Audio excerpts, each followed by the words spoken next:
Olá, bom dia! Sexta-feira, 11 de dezembro.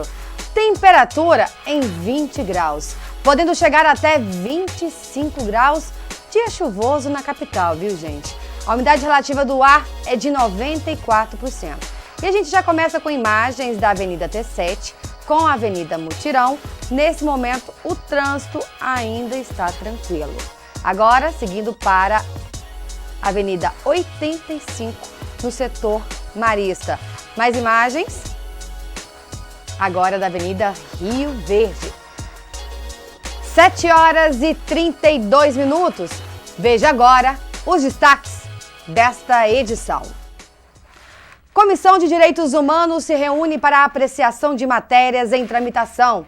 CCJ aprova projeto que regulamenta a gestão pelo Estado de unidades do SUS.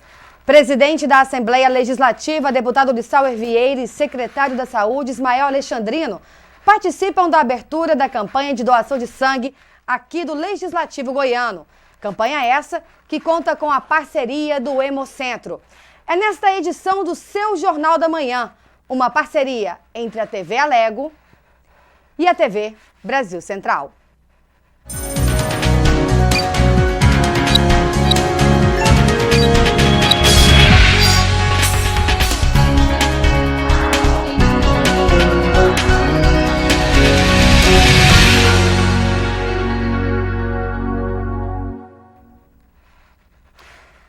Sete horas e 33 minutos, seja muito bem-vindo. A Comissão de Direitos Humanos se reúne para a apreciação de matérias em tramitação. Entre os processos, 20 projetos de autoria parlamentar. Com essa reunião foram encerrados os trabalhos da comissão deste ano de 2020. 18 projetos foram aprovados, um foi rejeitado e outro foi encaminhado para manifestação da Secretaria de Desenvolvimento Social, na chamada diligência, durante a reunião da Comissão de Direitos Humanos nesta quinta.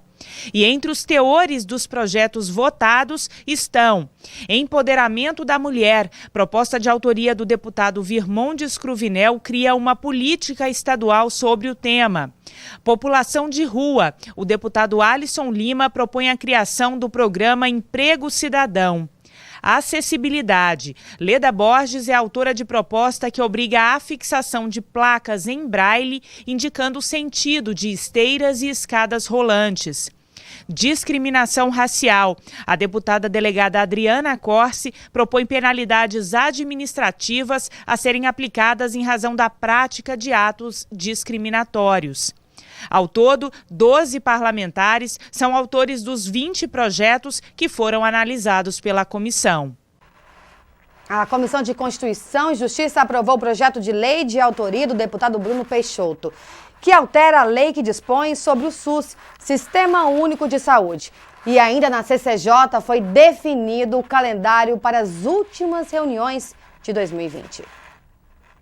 Dos 23 projetos apreciados pela Comissão de Constituição e Justiça na reunião híbrida desta quinta-feira, 21 foram aprovados e 2 receberam pedidos de vista e serão votados nas próximas sessões. Entre os aprovados está a proposição de criação de uma rede de proteção e atenção para pessoas que sofrem de esquizofrenia. O projeto foi apresentado pela deputada Leda Borges e vai agora para apreciação do plenário. Também foi aprovada a proposta do deputado Thales Barreto, que altera o nome do FICA. O Festival Internacional de Cinema e Vídeo Ambiental passa a se chamar FICA Washington Novaes. A mudança é para homenagear o jornalista e cineasta ambientalista que morreu em agosto passado. O deputado Bruno Peixoto teve aprovado o projeto que regulamenta a gestão pelo Estado e não mais pelo município de Goiânia das unidades de saúde do Sistema Único de Saúde, o SUS. Hoje o Estado de Goiás possui hospitais, nós chamamos de hospitais regionais, policlínicas. E os municípios, Goiânia, na grande maioria, faz a regulação. Ou seja, eles verificam a existência de vaga para jogar o paciente, que nós chamamos de regulação, que é este que recebe através do SUS, o Sistema Único de Saúde. Se o Estado possui o maior número de vagas, Então nós entendemos que o Estado deva sim regular essas vagas e não o município de Goiânia. Então é apenas essa alteração. E a alteração anunciada no calendário de votações das sessões ordinárias, anunciada nesta quinta-feira pelo deputado Lissauer Vieira, muda também as sessões da Comissão de Constituição e Justiça. A CCJ ela acontece de forma ordinária na terça e na quinta-feira. Então, semana que vem, ela haverá ordinariamente na terça e na quinta, mas eu já convoquei de forma extraordinária, até para que aconteça a sessão ordinária da próxima segunda-feira, às 15, às 14 horas, os deputados estão todos convocados para uma sessão extraordinária, onde haveremos de apreciar projetos de deputados e projetos que são oriundos do governo e que foram emendados em plenário. Depois de emendado, ele volta para a CCJ, então há necessidade desta sessão extraordinária na próxima segunda às 14 para a realização da sessão ordinária da segunda, que começa às 15. Vetos da Governadoria do Estado e outros processos encaminhados pela CCJ estavam na pauta do dia da última sessão ordinária da semana, promovida de forma híbrida pelo Parlamento Goiano. Confira. No pequeno expediente, o deputado Wagner Camargo Neto elogiou a aprovação da matéria que muda o programa Bolsa Universitária para Universitário do Bem. O deputado Hamilton Filho comentou sobre os fundos dos advogados dativos. Fizemos um trabalho político junto com o líder do governo, o deputado Bruno Peixoto, e sensibilizamos o governo que não poderia mudar essa questão.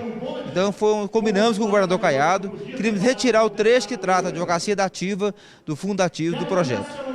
Já o deputado Bruno Peixoto, líder do governo na casa, fez críticas à direção do Sindifisco. Fiquei abismado, deputado Humberto Aidar, com a publicação do auditor Paulo, presidente do Sindifisco, comemorando a redução dos números de autuações. Extremamente um absurdo, dizendo que se a categoria não tiver aumento, os números continuarão a reduzir. Na ordem do dia, destaque para a votação de projetos parlamentares, entre eles o que caracteriza como essenciais atividades de quaisquer instituições religiosas.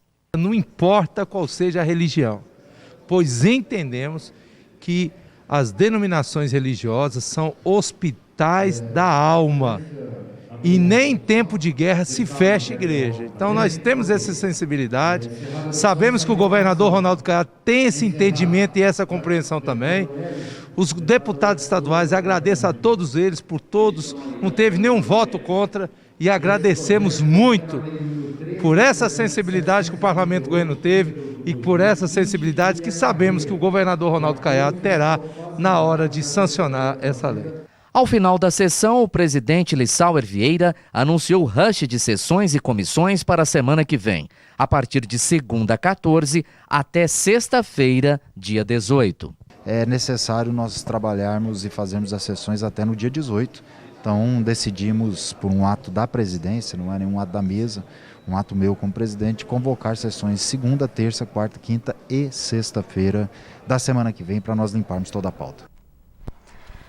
Agora 7 horas e 40 minutos, ainda nesta edição do Jornal da Manhã, nós vamos falar sobre o estado de saúde do prefeito eleito de Goiânia, Maguito Vilela, ele que apresentou sangramento pulmonar, segundo o último boletim divulgado, que foi ontem à noite, precisamente à meia-noite. Durante toda essa edição, nós vamos falar mais sobre esse assunto.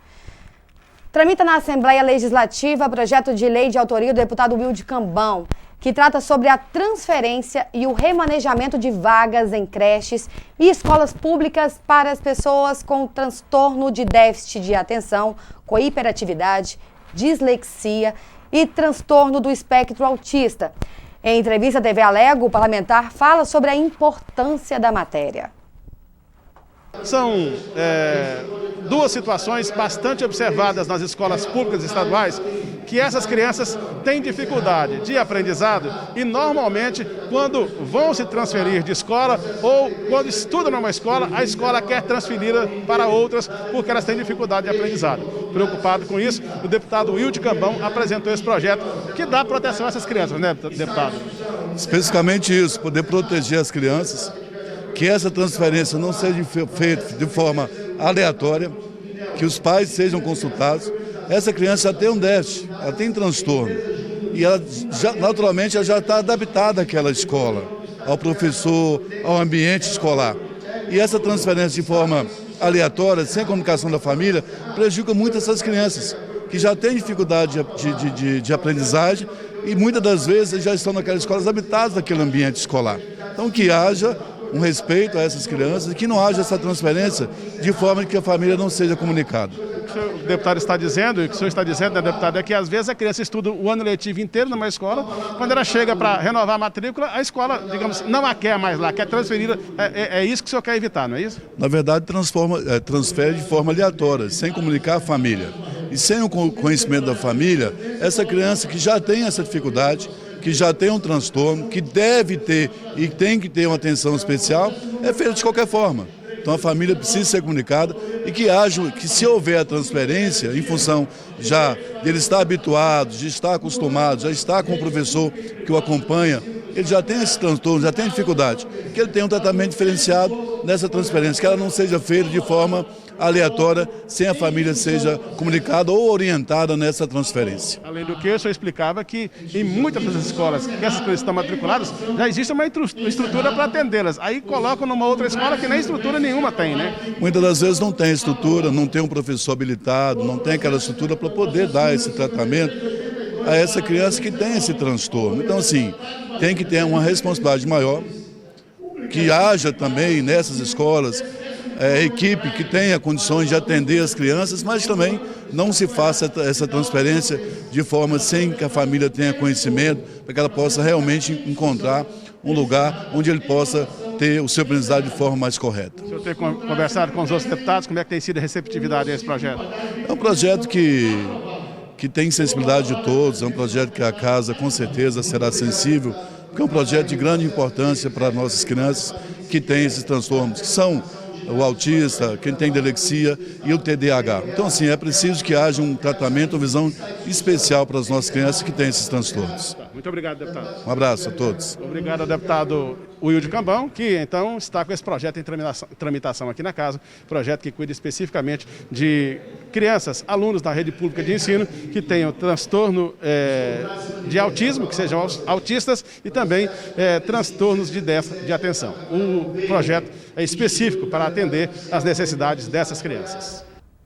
Agora 7h45, ainda nesta edição, você acompanha as atualizações sobre o quadro clínico de Maguito, ele que apresentou sangramento pulmonar e a gente vai conferir tudo isso de perto.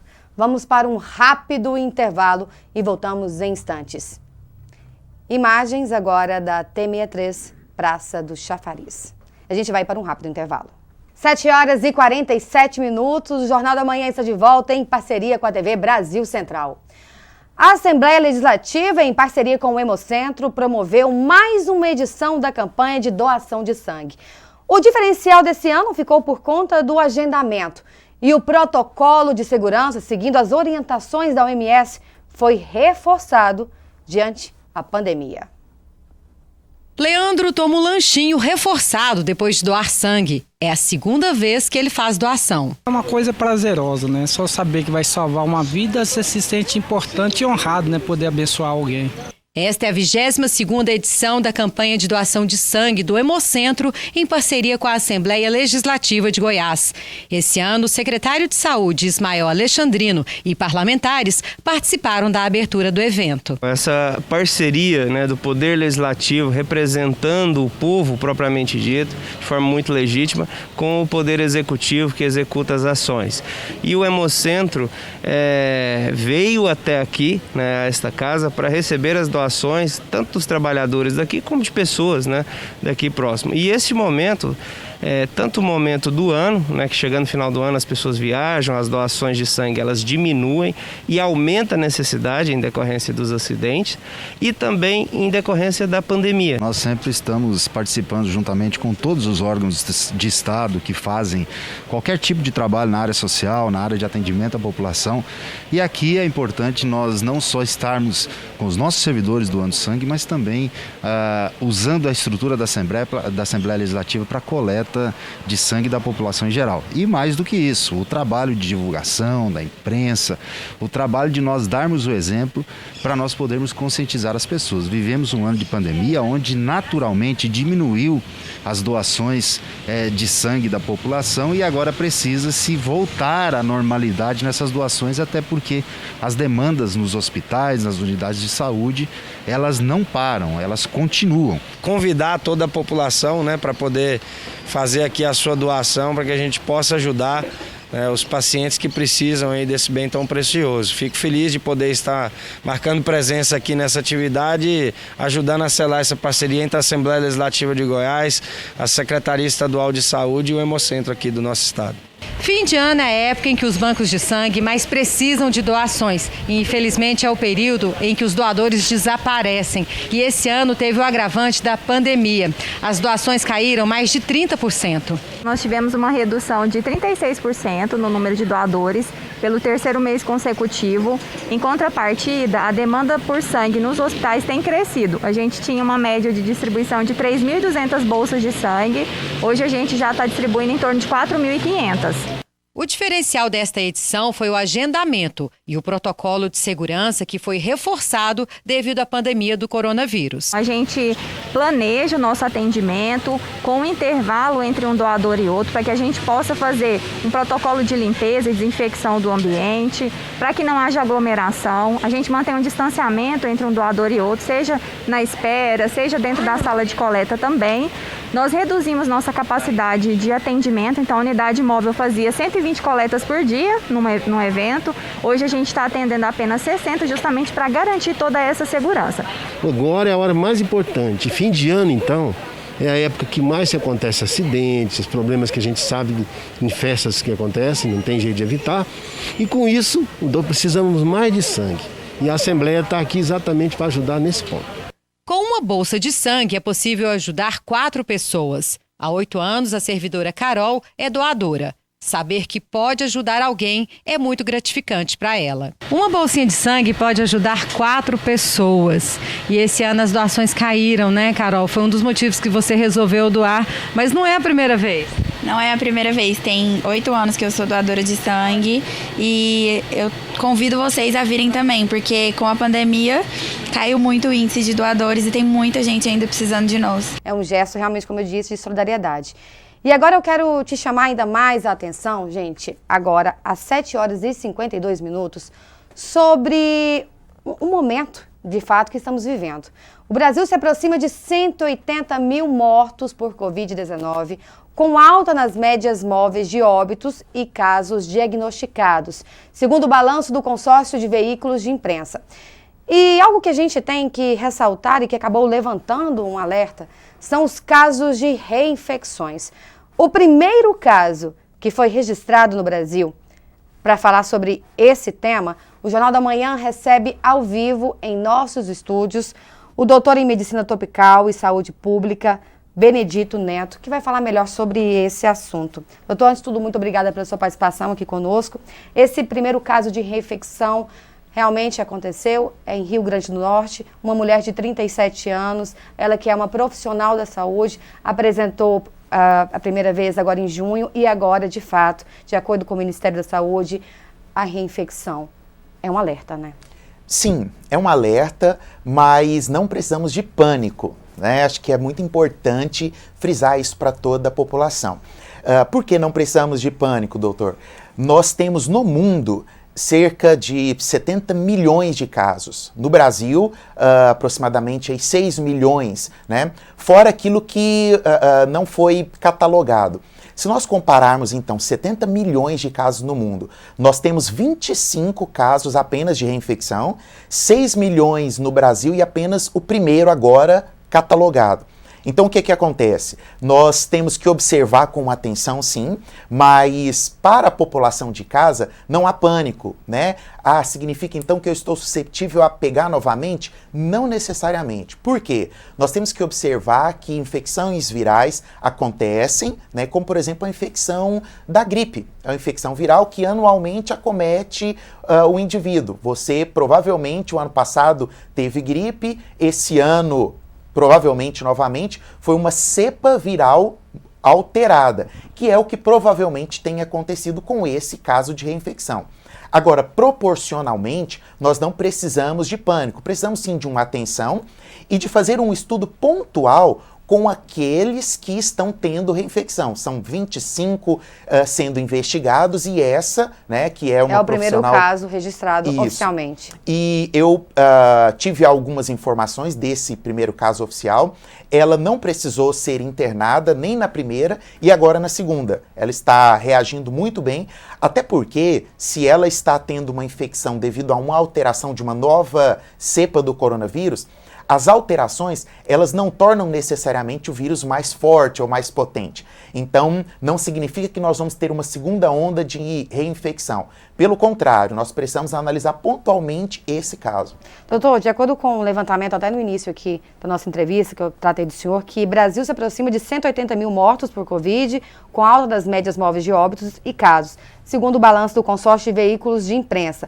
Pelo segundo dia seguido, 21 estados e o DF aparecem simultaneamente, com tendência de altas na média de mortes. A gente tem aqui alguns estados, Distrito Federal, entre eles Paraná, Rio Grande do Sul, Santa Catarina, Minas Gerais, Goiás também se figura nesse quesito. O que fazer diante dessa situação? Não é a hora de pânico, mas de cautela. Vamos lá fazer cada um a sua parte para garantir, né, o bem-estar de todos. Exatamente, eu sou muito a favor desde o início, quando nós começamos a discutir lá em janeiro, os primeiros casos, as primeiras entrevistas, os primeiros alunos nos procurando para saber um pouco mais de informação sobre o coronavírus. Não se trata de um vírus novo, né? O coronavírus ele é antigo, já é muito bem estudado e exatamente por isso eu sou adepto do cuidado vertical, né? Onde que nós temos o público de risco, o público idoso, porque o coronavírus necessariamente ele não está matando. O que está matando é a resposta imunológica, certo? A que nós chamamos de chuva de citocinas em resposta à infecção. E ela se torna mais grave nos idosos. Então nós precisamos de um cuidado muito acurado com essas pessoas. Cuide dos seus pais, cuide dos seus avós. Entretanto, nós temos alguns dados muito positivos, né? Nós temos um estudo em andamento que agora está no processo de avaliação pelos pares para ser publicado. É um estudo ligado a uma rede particular aqui de Goiânia, onde nós analisamos cerca de 7.200 casos, certo? 7.200 testes que foram feitos aqui. É um N muito grande. Desses 7.200, nós tivemos cerca de quase 20%, 19, alguma coisa, de casos positivos, certo? Então, o que mostra que a grande maioria das pessoas responde bem e às vezes nem demonstra os sintomas. E onde que estão esses 20%? Naqueles grupos de risco. Então, os diabéticos, obesos, e aí nós precisamos ter um cuidado. Então, as medidas sanitárias que nós começamos desde o início, onde houve o lockdown, né, as restrições, nós precisamos manter essas medidas, principalmente considerando o público de risco. Agora, aqui no estado de Goiás, qual é o quadro, para quem está nos assistindo, até mesmo para acompanhar, qual que é a sua avaliação em relação a isso? Qual é o nosso momento agora? Eu estudo muito o Sistema Único de Saúde, né? É um dos nossos campos, quando nós analisamos a saúde coletiva, a saúde pública. E o Sistema Único de Saúde do Brasil, ele é modelo em todo o mundo. O que acontece é que quando nós tratamos de leitos de UTI, não é apenas o SUS que tem um déficit, é o país como um todo. E aí é onde se encontra o problema, a questão de leitos de UTI para internação. E aí nós podemos e temos trabalhado diversos fatores, não apenas a questão básica dos cuidados sanitários, como hoje nós temos diversos dados que nos mostram, por exemplo, medidas profiláticas e o tratamento precoce, que é muito importante e muito interessante quando efetuado nos primeiros dias. Nós temos resultados excepcionais, mostrando que o tratamento na primeira janela, porque o que acontece com o vírus é que nós temos um mecanismo chamado de replicação viral. Então ali nos primeiros 5 dias nós temos uma evolução muito grande, e é quando os sintomas aparecem e podem levar a pessoa aos casos mais severos. Se nós conseguirmos efetuar um tratamento nesses primeiros dias, nós temos uma chance de recuperação de mais de 90%.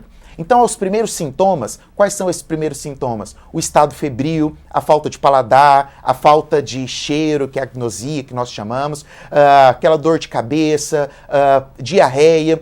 E, logicamente, né, se você sabe que teve contato com alguém que possivelmente testou positivo, não espere muito tempo até fazer um exame de PCR para depois começar um tratamento. Nós temos já alguns protocolos muito bem efetivos e que têm trago muito retorno, evitando e diminuindo a taxa de evolução ou de progressão da doença. Doutor, agora são 8 horas. São muitos temas, na verdade, Sim. que a gente teria que tratar sobre esse assunto. Mas o tempo está corrido aqui. Mas, antes de tudo, eu preciso tratar sobre essa questão. Vacinação, até o final de novembro, 54 vacinas estavam sendo testadas em humanos, das quais 13 na terceira e última fase. E agora, recentemente, a Anvisa aprovou a autorização temporária para a vacinação emergencial da Covid-19. Queria que o senhor tocasse em relação a esses assuntos, já em suas considerações finais. Certo. Nosso sistema imunológico, né, quando nós estudamos lá no início da graduação, todo aluno da saúde ele entende que o nosso sistema imunológico ele é muito inteligente e muito apto. E as nossas células de defesa, as células T, elas têm uma memória imunológica que permitem reagir à infecção viral e conferem ali uma proteção.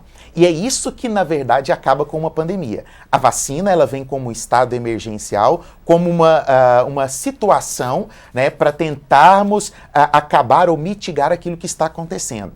Qual é o grande problema, né? O período muito curto de testes. O problema não é a vacina, nós temos vários métodos que estão sendo utilizados e o método que é o da Sinovac, ele é um método interessante. Nós pegamos o vírus, o coronavírus, mudamos ele, alteramos a estrutura, seja da cápsula dele, da coroa dele, né? Por isso que se chama coronavírus, e infectamos isso no indivíduo. Ou seja, nós estamos colocando um antígeno, que é o próprio vírus, porém enfraquecido ou inativado.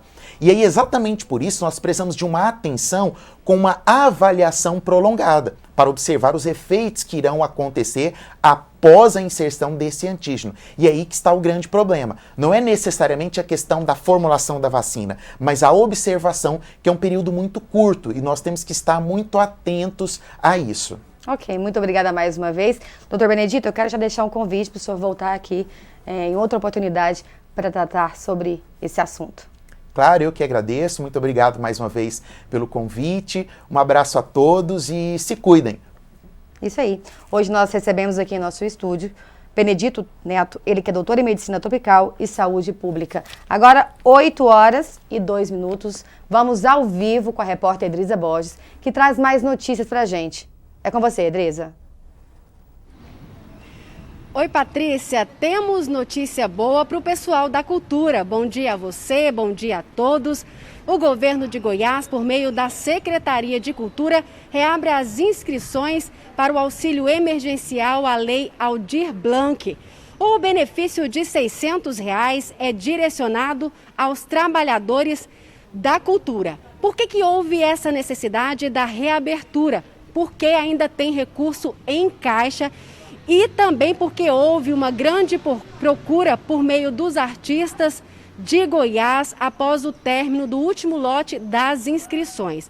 Esses artistas podem fazer suas inscrições desde ontem por meio da plataforma Mapa Goiano e essas inscrições vão até o próximo dia 16. Mais informações no www.cultura.gov.br. Patrícia.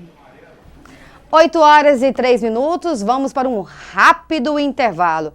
Fique com imagens da T63, Praça do Chafariz. Agora o movimento está ficando daquele modelo, né? Tá começando.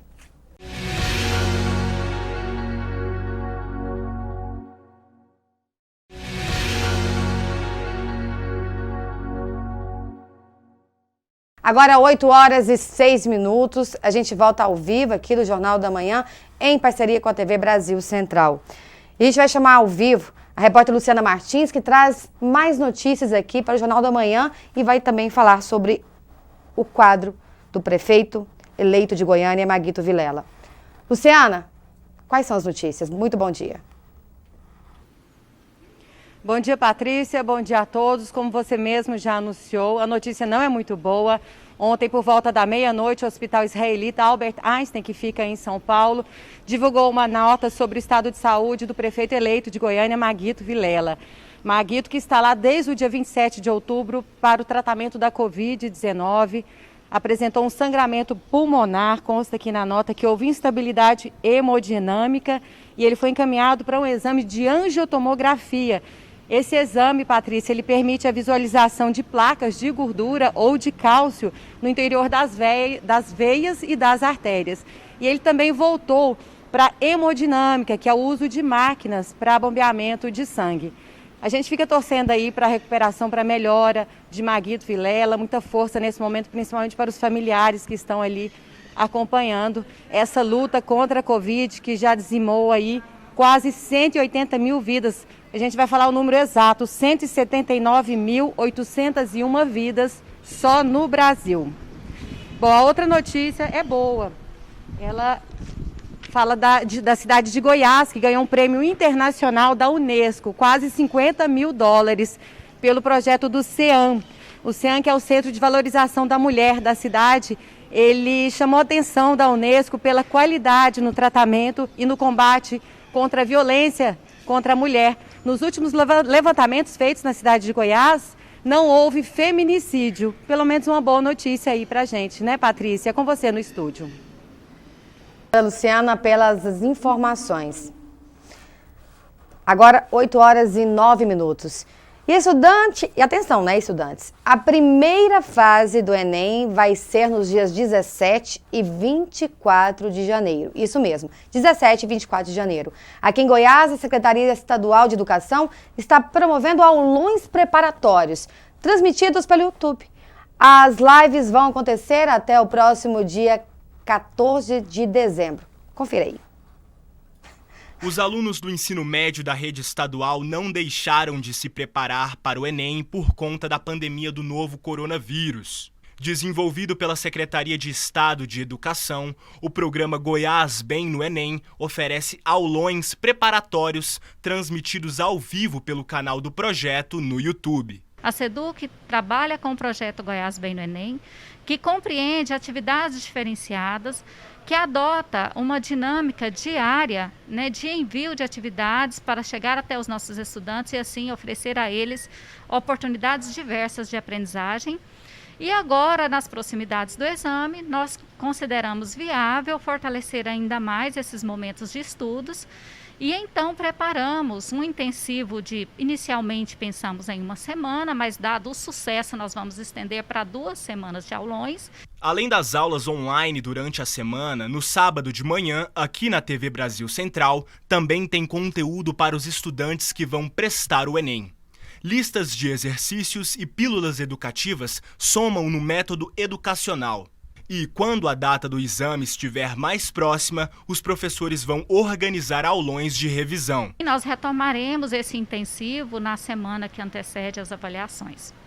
A resposta dos alunos é positiva e as interações remotas são efetivas. A gente vê um retorno positivo, porque queira ou não, o ano de 2020, o ano letivo de 2020 não parou por conta desses programas que a SEDUC implementou. SEDUC em Ação, Goiás Bem no Enem e as lives do Goiás Bem no Enem. E assim, para o estudante é positivo por quê? Porque ele perde menos no processo de ensino-aprendizagem. O programa teve início na última terça-feira e inicialmente iria durar só uma semana. Com o sucesso da audiência, as lives foram prorrogadas até o dia 14 de dezembro.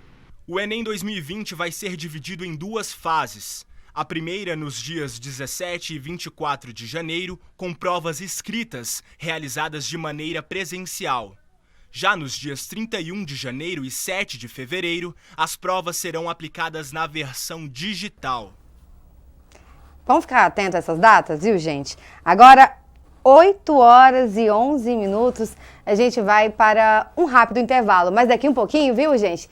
Tem o nosso querido quadro Sextou, com a participação de Heleno Brentano. Imagens agora da Avenida T63, no setor Bueno. É daqui um pouquinho, não saia daí. 8 horas e 14 minutos, o Jornal da Manhã está de volta em parceria com a TV Brasil Central. E hoje, sextou. E tem música por aqui. É isso mesmo, viu, gente? Vocês estão ouvindo agora. Gaúcho, que tem coração goiano.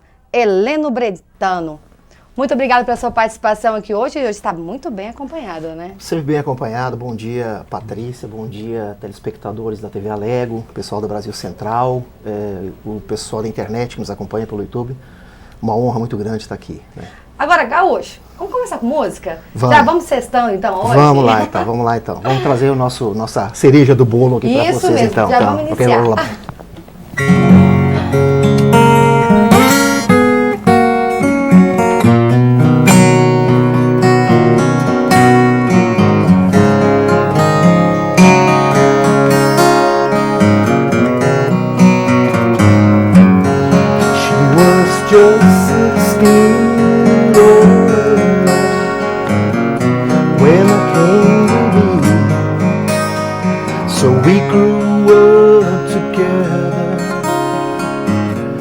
Mama, child, and me.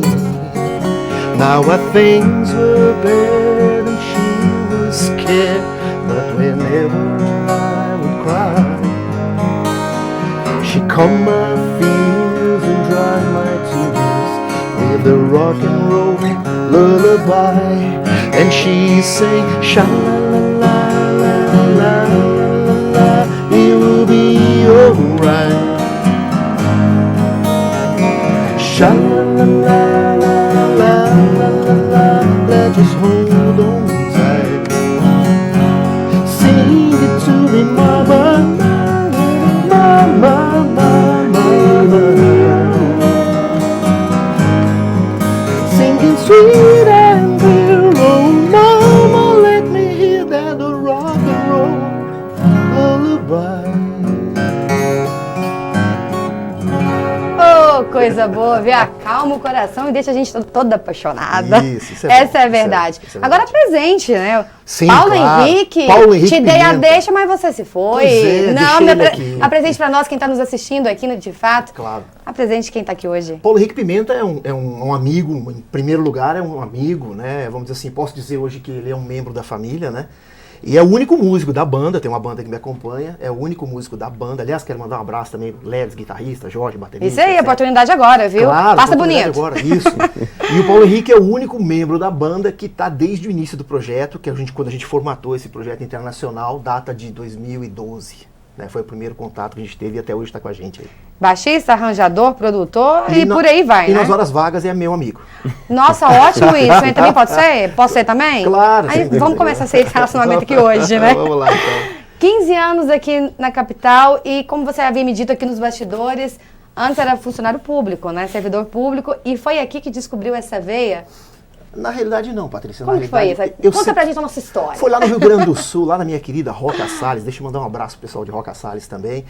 Na realidade, músico eu sempre fui. Sim, né? Tava na veia. Isso, sempre tá, né? Só que eu não tive oportunidade, nem o momento certo para aproveitar. E aí, num passado recente, lá pro final dos anos 90, início dos anos 2000, houve uma necessidade aí, né? Uma necessidade urgente, né? Vamos trabalhar porque estava mexendo com construção e tal, tal. Vamos trabalhar e vamos ganhar algum aqui porque tá difícil. E aí eu descobri, fui tocar em bar, toquei muitos anos em bar aqui na Noite Goiana, né? E depois eu descobri que essas músicas que a gente faz hoje, os flashbacks, né? O feedback que a gente tem do público é muito maior, é muito mais sincero, é honesto. A gente vê pessoas chorando, principalmente o nosso público. Motiva, né? O nosso público hoje ele é um público A e B, e com pessoas acima de 50 anos. Né? Helena, a gente pode aqui destacar que você pega essa referência e coloca a sua personalidade, o seu estilo. Isso. Eu tenho um medo muito grande de não ficar reproduzindo a música 100% igual, mas também não fugir da originalidade dela, porque todo mundo que ouve essa música tem uma lembrança. Ah, foi um filme, foi a gente faz muitos eventos particulares, corporativos, e as pessoas nos procuram, pessoas de idade já, choram, falam, eu conheci minha esposa ouvindo essa música, então a gente não pode se distanciar muito da forma original para não estragar a memória que a pessoa tem. Sem dúvida alguma, né? Mas vale a pena deixar seu estilo também marcado. Claro, muito bem lembrado, né? A gente gosta de deixar a nossa marca. Vamos mais de música? Vamos tá lá, gostosa então. a conversa, mas tá bom, eu né? quero ouvir. Vamos lá. Então. Essa música também é bastante conhecida, tenho certeza que muita gente conhece, foi regravada e diz mais ou menos assim: When I saw you standing there, about to love my chair, and when I moved the mouth to speak, I felt the blood go to my feet. Now it took time for me to know what to try, so not to show. Something in my soul just cried. I see the one in your blue eyes. Baby, I love you to want me the way that I want you, the way that it should be. Oh baby, you love me to want you, the way that I want you, if you'd only let it be. Oh, coisa boa de se ouvir, viu, gente? Sextou! Sexta-feira está apenas começando e eu já recebi até um presentinho. Maico, tem como mostrar aqui? O Maico é o nosso cinegrafista aqui do estúdio. Esse aqui não tava combinado não, viu? Maico, tô querendo te quebrar as pernas, Maico? Eu já comecei bem, tem até que... Esse aqui eu tô levando pra casa, viu, gente? Hoje tem. Heleno, 70 acústico? Acústico, isso. Fala um pouquinho sobre esse projeto. Bom, esse projeto é um projeto 100% independente, né? Como todos os outros projetos que eu tenho também, são 100% independentes. E foi um projeto que a gente fez com muito amor, com muito carinho, porque era o segundo trabalho, eu já vinha de uma experiência, vamos dizer assim, uma experiência que me trouxe êxito, que foi o primeiro CD, gostei da experiência, fui atrás, corri atrás, investi, pesquisas e tal, repertório, etc e tal. Cantar em inglês é bacana, mas como eu te falei anteriormente, é um pouco perigoso, porque a gente tem que ir atrás daquilo que as pessoas lembram. Hoje nós temos um repertório, até nem posso falar isso aqui, porque senão o contratante vai falar assim, eu quero um show de 5 horas. Que isso? Nós temos repertório... Tu tá esperto, hein? Nós temos repertório para 5 horas de shows, como já fizemos, né, Paulo Rei? Sim. Aliás, eu acho que o nosso recorde é 7 horas e meia. Eu tenho repertório para 5 horas de show sem repetir músicas, né? Então, mas a gente tem que cantar aquilo que as pessoas conhecem. Ó, a gente tem uma equipe animada aqui, viu, da TV Alego. Passando esse período de pandemia, pode convidar a gente, viu? Tá marcado. Estamos aqui no aguardo. Né? Eu sei que você tem referência 70, 80, 90, isso. Pop internacional, mas vem também do MPB. Quais são suas maiores referências nesse quesito? Olha, quando eu tocava em bar, quando eu fazia bastante MPB, eu fazia muito Zé Ramalho, eu fazia Gilberto Gil, eu fazia Fagner, que são, assim, vamos dizer, esses ícones da música popular brasileira, né? Aí depois por questões de contrato, de produto, eu tive que deixar um pouco de lado para seguir a risca o que o nosso produtor falou. Falou, olha, venda o seu produto a partir de hoje é este. Então a gente está caracterizado. Que é o seu nicho. O meu nicho hoje é uma coisa que quase ninguém faz também, né? E a gente procura fazer sempre o melhor possível aqui em cima disso aí. Agora, Heleno, nesse período de pandemia, como que você e o seu grupo, o pessoal, lidou com essa questão? Isso é uma questão delicada, mas a gente tem, né, que ressaltar e falar, e é um momento de consciência também para quem está nos assistindo, acompanhando, né? Sim, certamente. Foi um período uma fase que abalou o planeta inteiro. Nós não podíamos ficar de fora, é claro, né? Tivemos que respeitar, tivemos que parar. Nós, quando começou em março, por ali, nós já tínhamos eventos marcados até setembro deste ano. Então tivemos que cancelar tudo, alguns foram reagendados, outros não, né? E o que salvou a gente aqui, vamos dizer assim, não deixou a gente perder o pique, foram os eventos particulares, né? Aliás, queria até mandar um abraço também para o meu amigo Marcos Freitas e para o Lúcio lá da Arena Caldas, que mantiveram a gente sempre na ativa, não deixaram a gente cair no... Então, esses são parceiros. São parceiros. É o que eu costumo dizer para o Paulo Henrique, né? Existem pessoas que gostam do nosso trabalho e existem aqueles que gostam e fazem acontecer. Na verdade, esses dois fazem acontecer. Na verdade, é no momento da adversidade que a gente conhece realmente quem é seu amigo, quem é seu companheiro. Bem lembrado. Quem é da família. Porque muitas vezes até quem é de fora é muito mais do que um ente bem próximo bem aqui lembrado, mesmo, né? Bem lembrado. Quero ouvir mais. Vamos lá então, vamos lá. Essa música tá no nosso CD também. E é bem conhecida, tá no primeiro CD, é bem conhecida. Primeiro é? É esse aí. Esse aqui. Vamos lá fazer também com a imagem, Maico? Daqui um pouquinho o Maico vem pra cá fazer a imagem. Isso aí, Maico.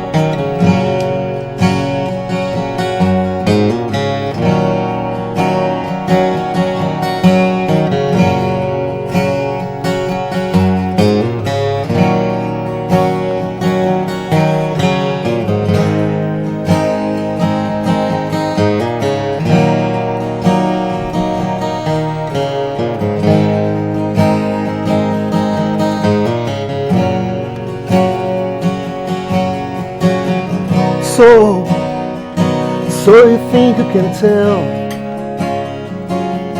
heaven from hell, blue skies from pain?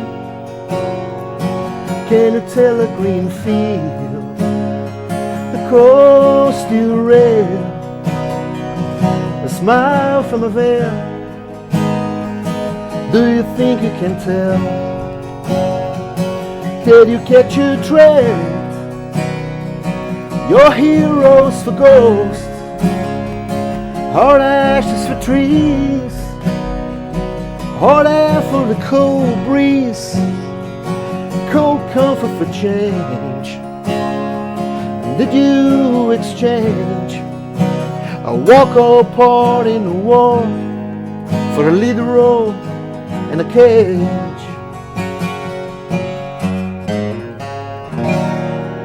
Por aí vai. Música resgata, dá sentido à vida, né? É verdade. Ainda mais diante do momento que a gente está vivendo, Pois né? é. Só ressaltando que seu trabalho pode ser apreciado em apresentações solo e também, como o senhor havia dito, pela competente banda. Digníssima e competente banda, né? É isso aí.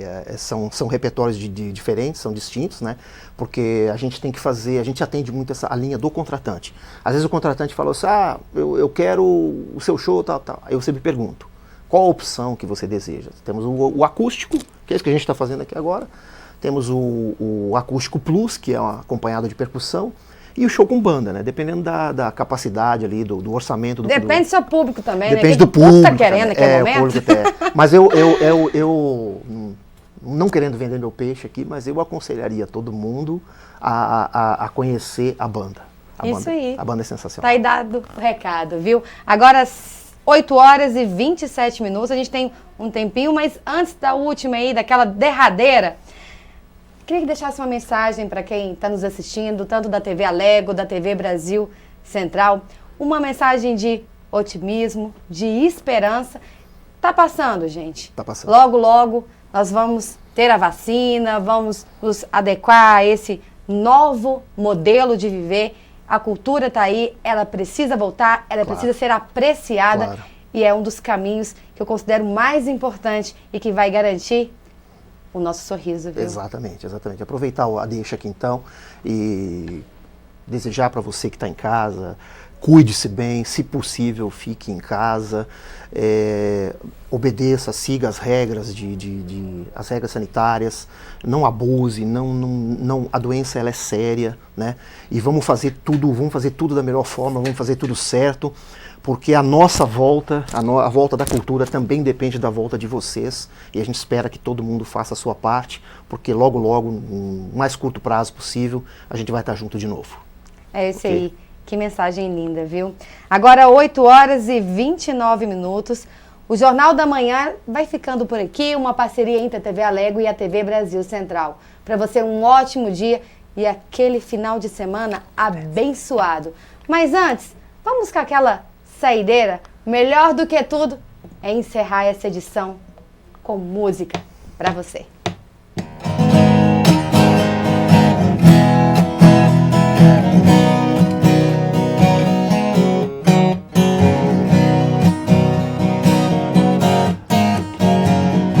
Someone told me long ago, there's a calm before a storm. I know, been that way for all my time. To forever on it goes, to the circle fast and slow. I know, shine it down like water. I would know if you ever see the rain. I would know if you ever see the rain coming down sunny day.